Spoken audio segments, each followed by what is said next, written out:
Welcome to the Fantasy Thinker. I'm Jared Kodamich, and today we have Comics versus Prose number 3.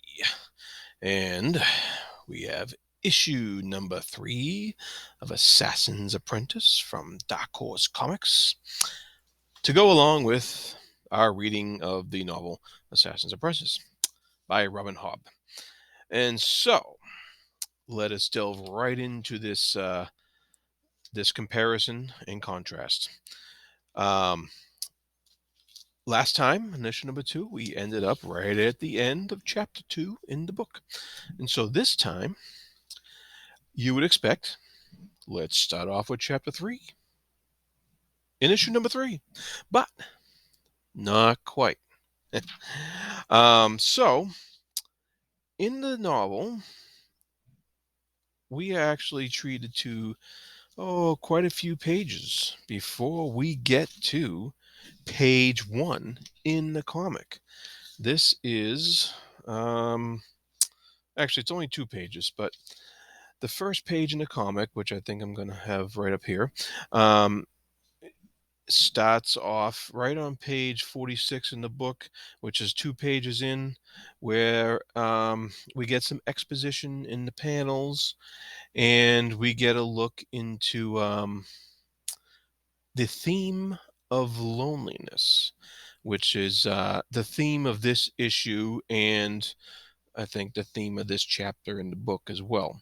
We're told how lonely Fitz is, and how he thinks that Burek, his keeper, may also feel that same loneliness. And so that's a nice little look at how things work there. But unlike in the previous chapters and issues, we have all her issues have this like little tiny prologue, um, probably of future Fitz's writing, because Fitz is telling the story, and so we skip over that. One of the interesting aspects that the book pointed out before we get to this point in the comic book issue was that the book tells us that a couple years has passed. We don't get that sense in the comic at all. You, you know, maybe the artwork is drawing him a bit older, but it'll be very difficult to tell. It's hard to tell, and not always be able to tell like a difference between an 8-year-old and a 10-year-old, even in real life. So never mind in a comic, and we're not told that in the comic. So you don't have that sense of time passing that you do that you're told of in the book. And so then we get on to our story, which the dialogue in the page 1 is taken directly from the book, although in the first page, the word perversion um, is in bold text, and I'm wondering why the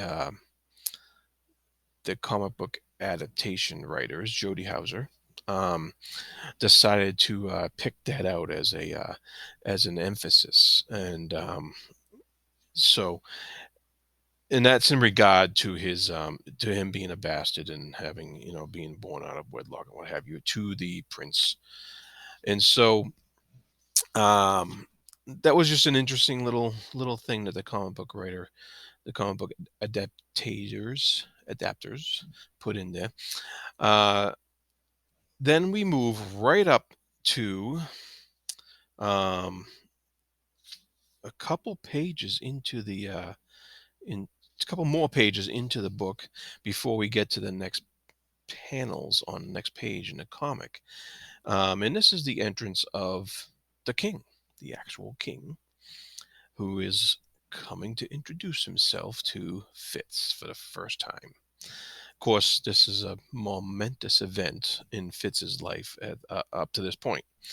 One of the interesting things that is pointed out here is the king is not only bringing one of his sons, Prince Regal, but he's also bringing along the court fool.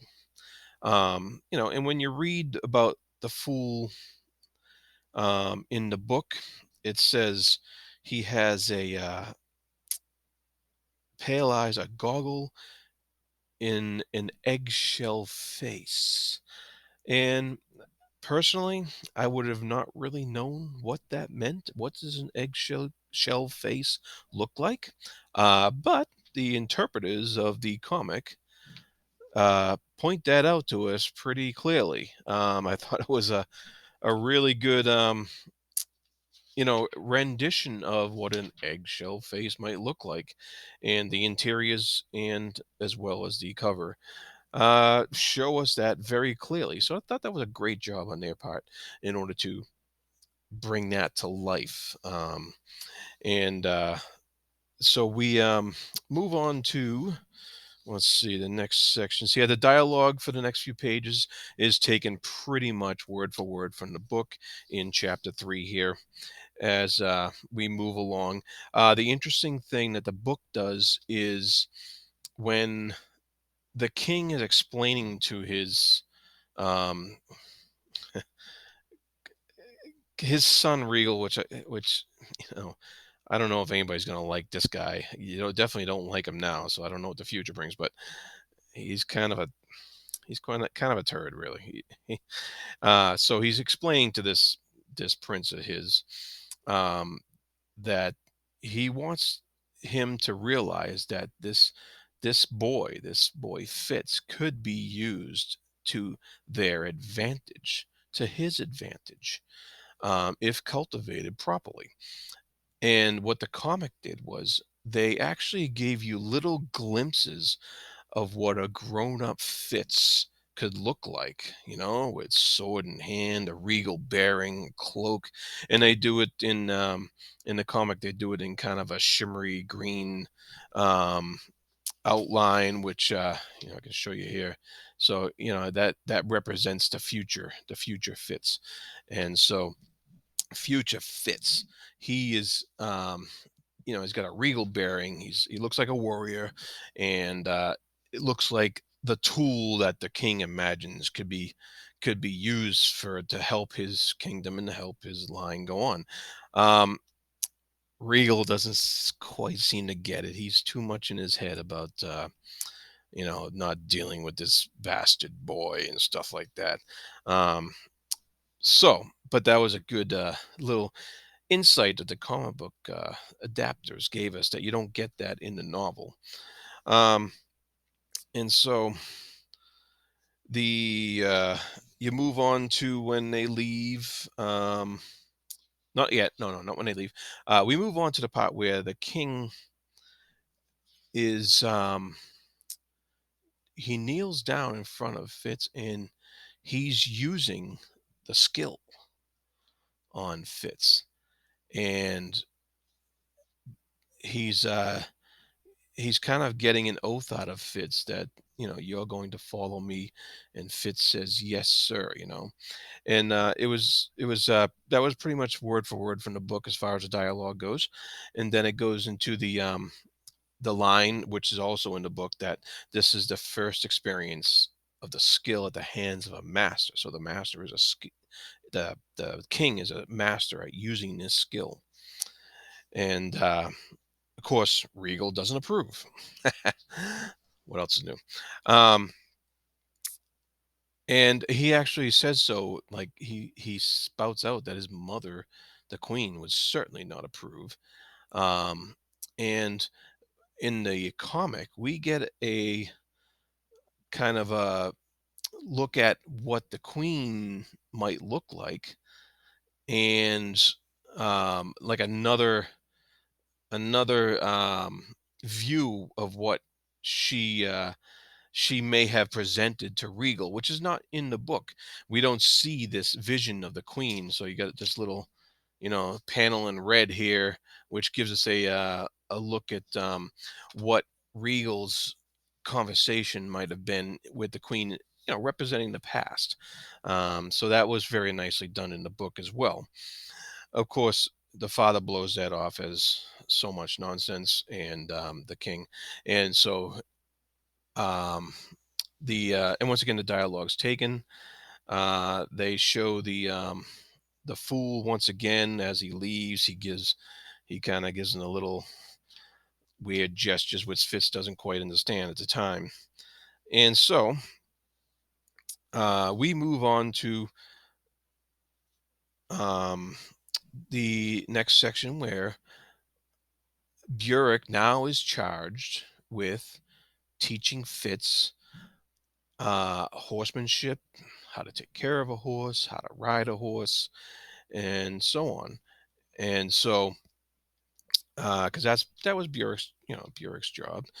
And so, um, one of the things that was interesting, there was a line in the novel that they didn't include in the comic. I thought was very insightful. Was that even though Burek was in charge of him, and they didn't really talk much, and of course previously Burek had disappeared the dog that Fitz grew close with. Um, he says in here that it hadn't stopped him from developing a feeling of closeness for him. One needn't love in order to depend. That sense of being able to rely on Burek was the only real stability I had in my life, and now I felt it trembling under me because of the king's proclamation that and Burek told him, "You're going to be living in the keep now. You're not going to be sleeping down here in the stables anymore." And so that that's a big change in a young boy's life, and Burek is trying to teach him that, and the you start to see the fondness that these two still have for each other, in that kind of surrogate father son sense. And so these two have spent 2 to 3 years together in their dwellings. And so Burek gets them all ready, and um, Burek emphasizes heavily that he's going to teach him a man's way of controlling beasts instead of bonding with them like Fitz did in his younger days. So that's an important difference between using the talent and not using the talent. And he indicates that more than likely he'll have training on language and books and letters, and most likely his talent later on in life. So, uh, Burek says, you may, the dialogue is taken pretty much, once again, straight from the book into here. In the book, there is a break in the chapter at some point, and that's right in the middle of this issue. So that's really nicely done. Now, soon we have a whole bunch of exposition in the novel that is kind of skipped over for the comic. For the sake of room, I understand why they do that. The comic needs to move things along, and that's when that's to be expected when you're doing an adaptation. You try to pick and choose your best moments. And so then a boy comes to get Fitz to bring him to training. Interestingly, the boy, um, he's kind of a servant boy, and he also is looking down at Fitz with a little disdain. Um, and he ends up telling him the story of how Burek got injured, because Burek's always had a limp, and so his leg got injured. What is interesting is that once again, in the comic, they chose to give us a visual of the past of that injury, and so that was pretty cool. It was a nice drawn panel. It had that red tinge indicating the past, and so it was very nicely done to get that visual on those. And it was Fitz retroactively in the book notices the um, the tone of jealousy in the servant boy's voice, where we kind of get that in the comic, but it's not through Fitz's perspective. We get it just by reading it. Um, in the book, Fitz has the because he's writing about the past. He says, "I have come since to know that many men always see another's good fortune as a slight to themselves." And so he felt the boy's rising hostility. That gets cut short um, by the woman that they're going to, um, who we quickly find out is the trainer Hod. And Fitz makes the mistake of assuming that Hod's going to be a man, and then is, of course, quickly disabused of that notion when Hod starts training him, smacking him around with the quarterstaff and stuff like that. Gives him a stick he needs to practice better, and so that dialogue between them two is taken, straight from the book.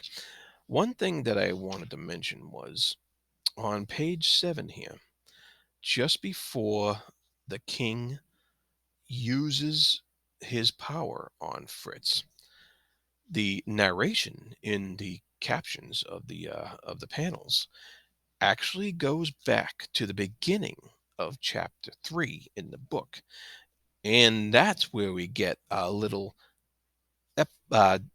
prologue of the chapter that talks about the source of the skill and the history of the skill, just for a little bit. So it was interesting that the comic book adaptation, the writer, um, Jody Hauser, I'd like to give credit where credit's due, that she chose to use that little chapter prologue later in this issue, and chose to use it in a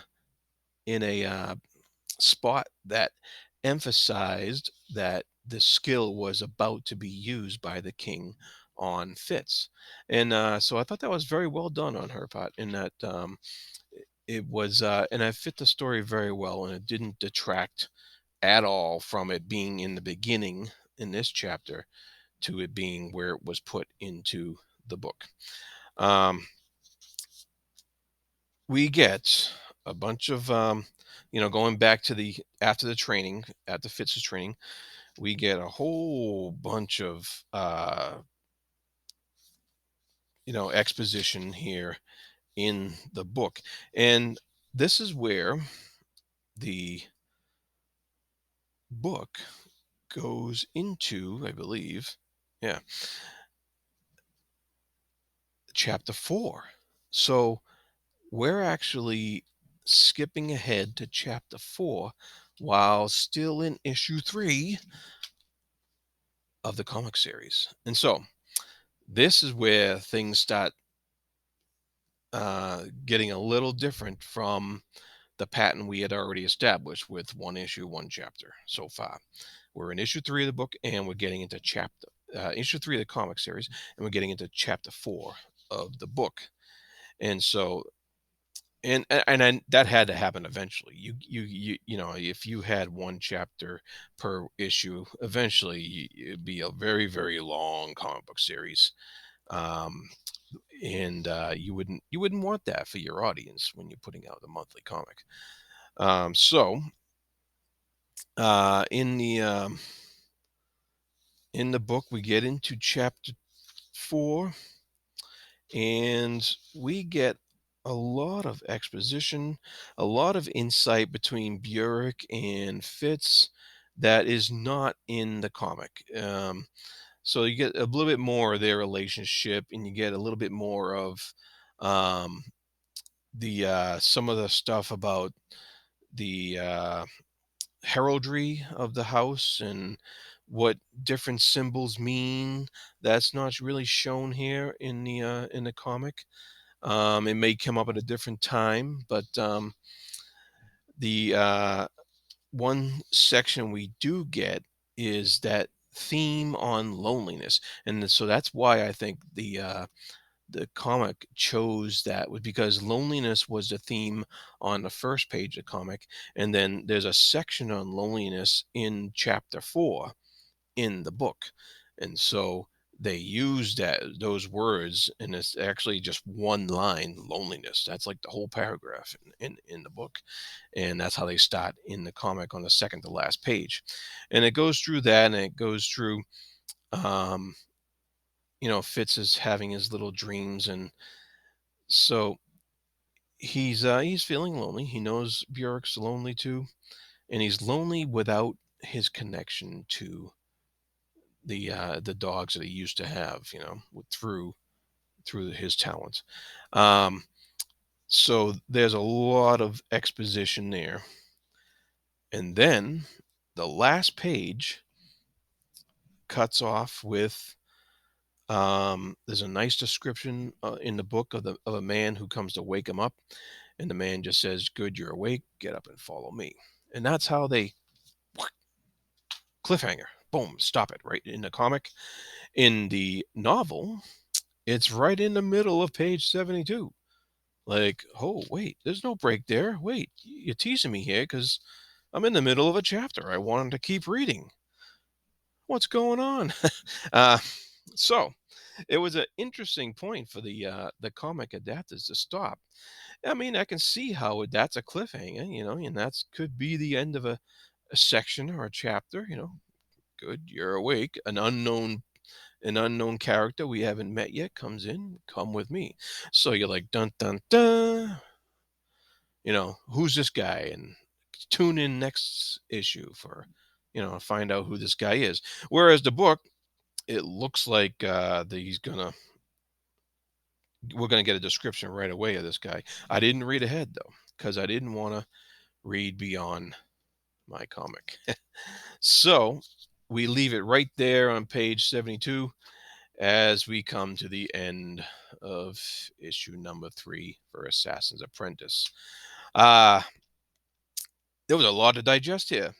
And so this is probably one of my longer videos. I hope you like it. Once again, if you do, subscribe and like. And until next time, issue 4 should be coming out very soon. Be good to each other. Thank you.